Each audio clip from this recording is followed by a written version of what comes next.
विराट शहर से पहली बार अपने गांव में अपने पुश्तैनी घर और जायदाद में कुछ दिन बिताने के लिए आया था।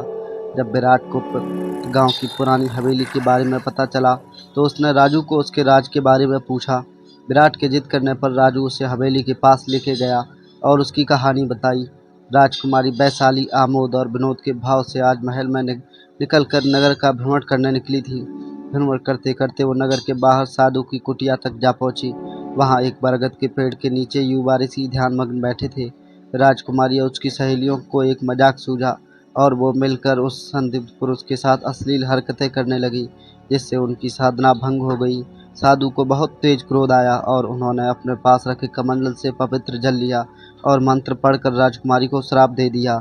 तुझे कम उम्र में ही ज्यादा उत्तेजना हो रही है, यही तेरे दुख का कारण बनेगा। तेरा जिससे विवाह होगा वो तेरे साथ संबंध बनाने से पहले ही मृत्यु को प्राप्त हो जाएगा।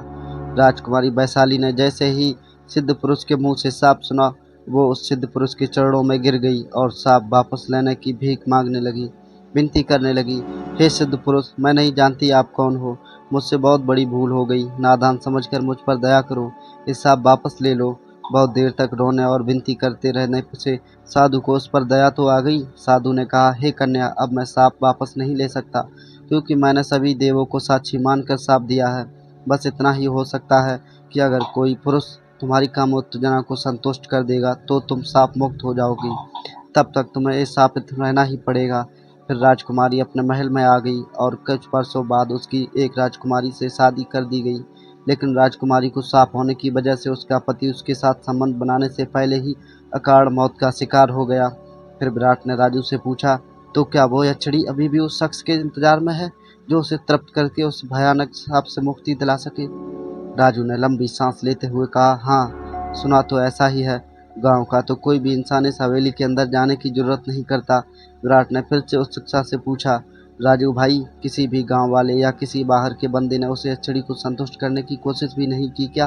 हाँ, शहरी बाबू बहुत ने की है, लेकिन सबको अपनी जान देनी पड़ी। अगर यक्षिणी संतुष्ट न हो तो गर्दन धड़ से अलग कर देती।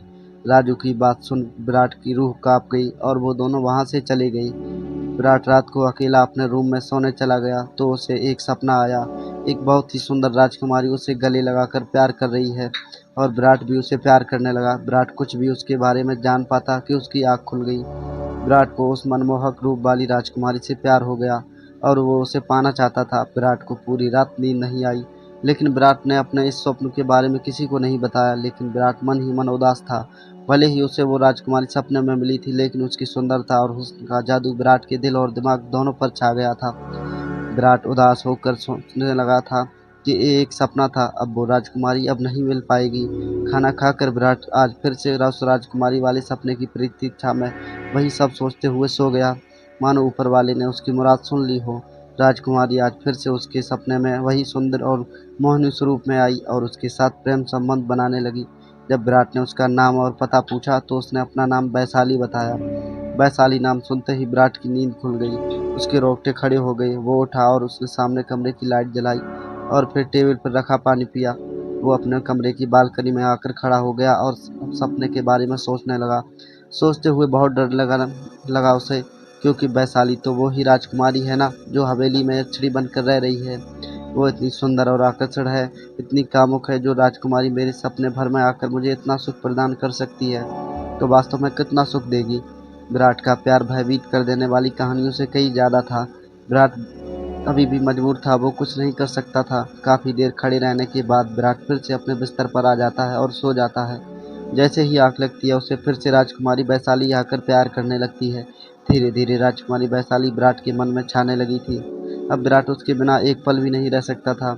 जब वैशाली आधा अधूरा प्यार छोड़ के जाने लगी तो विराट ने उससे जाने का कारण पूछा तो उसने बताया कि प्यार की हद तक जाने के लिए तुम्हें मेरे महल में आना होगा। विराट ने जब उसके महल का पता पूछा तो उसने गांव की पुरानी हवेली का रास्ता बताया। अगले दिन जब विराट की आँख खुली तो उसे अपने आसपास वैशाली नजर नहीं आई। जब वो वैशाली के बिना एक पल भी नहीं रह सकता था, इसलिए उसने पुरानी हवेली के अंदर जाने का निश्चय किया और बिना किसी को कुछ बताए वैशाली से मिलने हवेली की ओर चल पड़ा। जब वो हवेली के नज़दीक पहुंचा तो उसे वहां एक बहुत ही सुंदर लड़की दिखी। उसका हुलिया बिल्कुल सपने में दिखने वाली राजकुमारी जैसा ही था। वो हूबहू वैशाली जैसी ही दिख रही थी। उसने एक बार विराट की ओर पलट के देखा और बिना कुछ कहे हवेली के अंदर जाने लगी। विराट भी उसके पीछे उसे आवाज़ देता हुआ हवेली में प्रवेश कर जाता है। दरवाजे से जब विराट अंदर जा रहा था तो उसे बहुत सारी हड्डियों के ढांचों के साथ खड़े और उखड़े हुए सर भी पड़े दिखाई दिए। उसे अभी भी अपनी जान की परवाह से ज़्यादा राजकुमारी के लिए चाहत थी। वह उसके जिस्म से आती खुशबू के साथ ऐसा बन चुका था कि चाहकर भी वापस नहीं जा सकता था। चलते चलते अब वो एक बड़े से कमरे में जा पहुंचा। वो कमरा बहुत ही सुंदर तरीके से सजा हुआ था। ऐसा लग रहा था जैसे आज ही सुगंधित फूलों से सजाया गया हो। उसे आश्चर्य हो रहा था कि सब पहले जैसा कैसे किया गया है। रछड़ी ने न देर करते हुए अपना घूंघट उठाते हुए कहा, जल्दी करो, मुझसे इंतजार नहीं होता। और यक्षिणी ने विराट को गले लगा लिया। दोनों प्रेम प्रसंग में डूबने लगे। प्रतिक्रिया संपन्न होने के बाद विराट ने देखा कि उसकी बाहों में वो खूबसूरत हसीन बदन वाली राजकुमारी नहीं बल्कि एक खूबसूरत सी लड़की है और उसके चेहरे पर संतोष के भाव हैं। वो विराट को खुशी खुशी उसके चेहरे की ओर देख रही है, मानो वो उसे लाख लाख धन्यवाद कहना चाह रही हो। अब विराट उस लड़की से पूछा, क्या आप सब साप मुक्त हो चुकी हो?